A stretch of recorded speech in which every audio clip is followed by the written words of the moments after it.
It is no surprise that Walt Disney chose this story for one of his best animated films. It is a story of conflict, of the struggle between good and evil. At one magic mirror, one wicked queen, one beautiful young princess, and 7 dwarves, and you have a very special fairy tale. Snow White and the 7 Dwarfs, adapted from the tale Snowdrop, collected by Jacob and Wilhelm Grimm. In the middle of winter, when the broad flakes of snow were falling all around, a queen sat working at a window whose frame was made of fine black ebony. And as she looked out upon the snow, she pricked her finger. 3 drops of blood fell upon the snow. Then she gazed thoughtfully at the red drops that sprinkled the white snow and said, "Would that my little daughter may be as white as that snow, as red as the blood, and as black as the ebony window frame." And the queen got her wish. The little girl grew, and her skin was as white as snow, her cheeks as rosy as the blood, and her hair as black as ebony, and she was called Snow White. But the queen died, and the king soon took another wife, who was very beautiful, but so proud that she could not bear the idea that anyone might be more beautiful. She had a magic mirror to which she used to go to every day.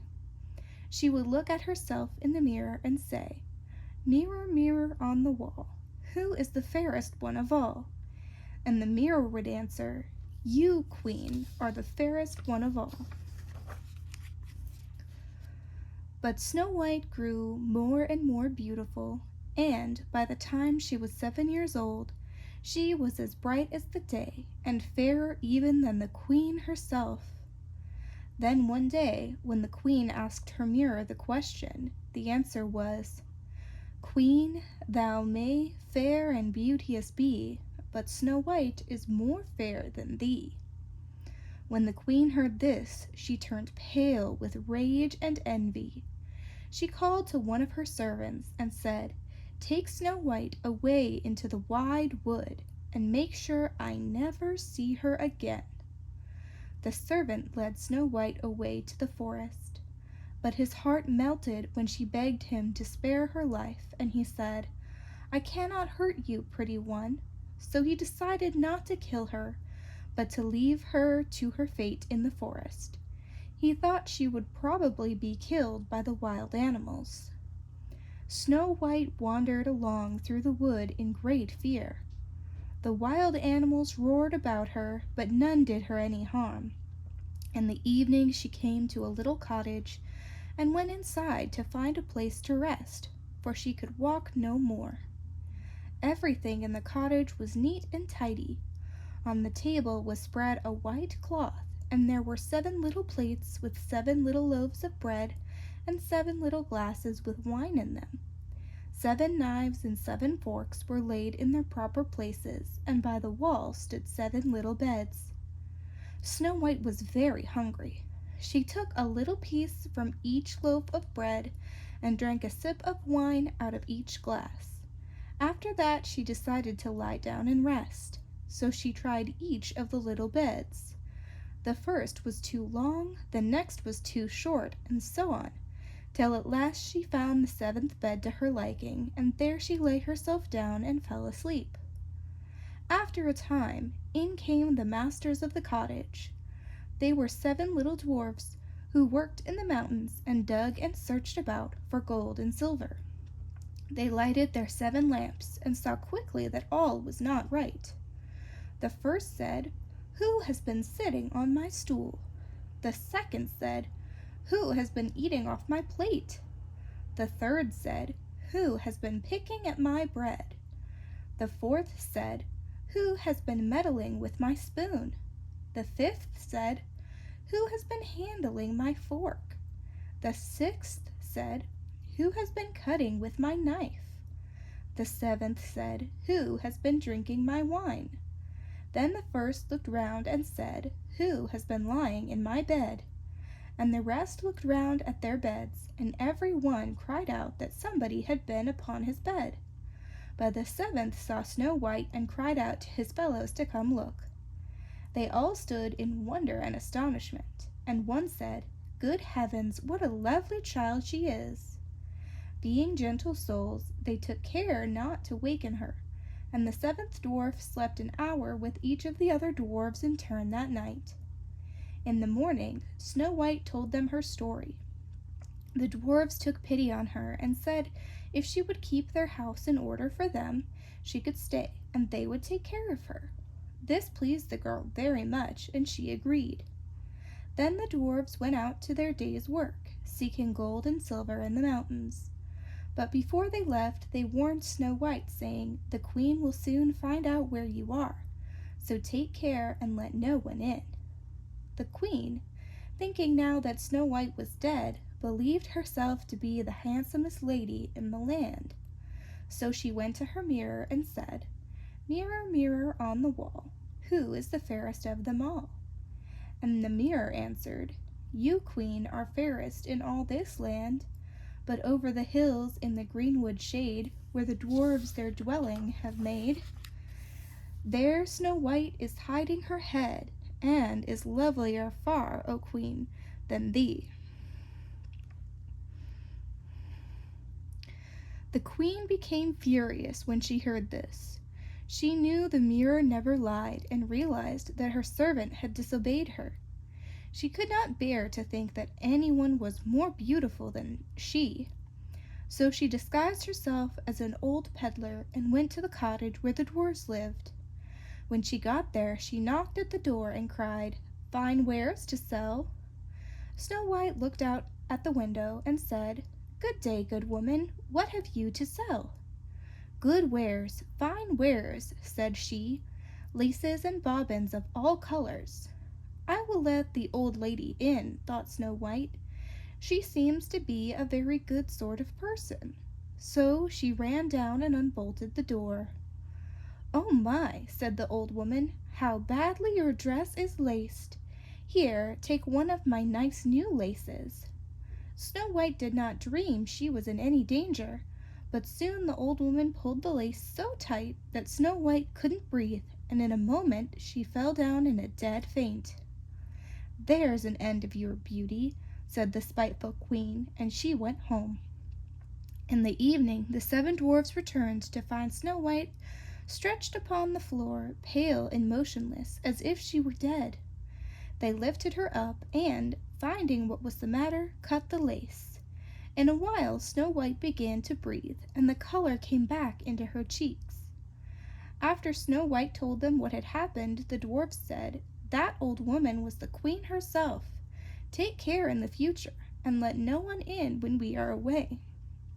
When the queen got home, she went straight to the mirror and asked the usual question.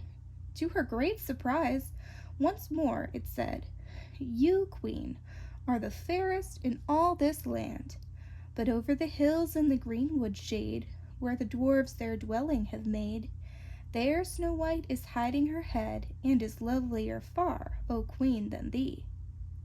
The blood ran cold in her heart at the thought that Snow White still lived. The queen dressed herself up again in a disguise, but very different than the one she wore before, and took with her a poisoned comb. When she reached the dwarf's cottage, she knocked at the door and cried, "Fine wares to sell." But Snow White said, "I dare not let anyone in." Then the queen said, "Just look at my beautiful combs," and held up the poisoned one. The comb was so lovely that Snow White put it to her hair to try it. But the poison on it was so powerful that the moment the comb touched her lovely young head, Snow White fell down senseless. "Lie there, my lovely," said the queen, and went her way. Fortunately, the dwarfs returned very early that evening, and when they saw Snow White lying on the ground, they ran to her and soon found the poisoned comb. After they removed it, Snow White recovered and told them what had happened. Again the dwarfs warned her not to let anyone in when they were away. Meantime, the queen went home to her mirror and trembled with rage when she received exactly the same answer as before. She said, "Snow White shall die if it costs me my life." The queen went into her secret chamber and there prepared a poisoned apple. The apple looked juicy and tasty, but whoever should eat it would surely die. Then she dressed herself up as a peasant's wife and traveled over the hills to the dwarf's cottage. She knocked at the door, but Snow White put her head out of the window and said, "I dare not let anyone in." "Do as you please," said the old woman, "but take this lovely delicious apple. I will make you a present of it." "No," said Snow White, "I dare not take it." "Silly girl," answered the old woman, "what are you afraid of? Do you think it is poisoned? Come, you eat one part of it and I will eat the other." Now the apple was prepared so that one side was good, though the other side was poisoned. The old woman took her bite from the good side, then gave the apple to Snow White, who bit into the poisoned side and instantly fell down, lifeless. "This time nothing can save you," said the queen. And when she returned to her mirror, at last it said, "You, queen, are the fairest one of all." Then her spiteful heart was glad, if such a heart as hers can ever be. That evening, when the dwarfs returned home, they found Snow White lying motionless before the window. No breath passed her lips, and she appeared to be quite dead. They lifted her up and combed her hair and washed her face with wine and water, but she did not awaken. So they laid her down, and all seven watched and mourned 3 whole days. Then they discussed what was to be done with Snow White. Her cheeks were still rosy, and her face looked just as it did while she was alive. So they decided not to bury her. Instead, they made a glass coffin, that they might still look at her, and upon it they wrote her name in gold letters, and that she was a king's daughter. And the coffin was placed upon the hill, and one of the dwarfs always sat by it and watched, and even the birds came and mourned the death of Snow White. And thus Snow White lay for a long, long time, and still she looked as though she were asleep. Then one day a prince passed by the dwarf's cottage and saw Snow White. He read what was written on the coffin. Then he begged the dwarfs to let him take her away, but they could not bear to give her up. Still the prince beseeched them, and finally they agreed to let him take Snow White. But the moment he lifted up the coffin to carry it away, the piece of apple fell from between her lips, and Snow White awoke and said, "Where am I?" And the prince answered, "You are safe with me." Then he told her all that had happened and said, "I love you better than all the world. Come with me to my father's palace, and you shall be my wife." And Snow White consented and went home with the prince. Everything was prepped with great pomp and splendor for their wedding. Among those invited to the fine wedding feast was the wicked queen, and as she was dressing herself in her fine rich clothes, she looked in her mirror and asked, "Mirror, mirror on the wall, who is the fairest one of all?" And the mirror answered, "Queen, thou may fair and beauteous be, but the new queen is more fair than thee." When she heard this, she was filled with hatred, but her envy and curiosity were so great that she decided to go see this bride.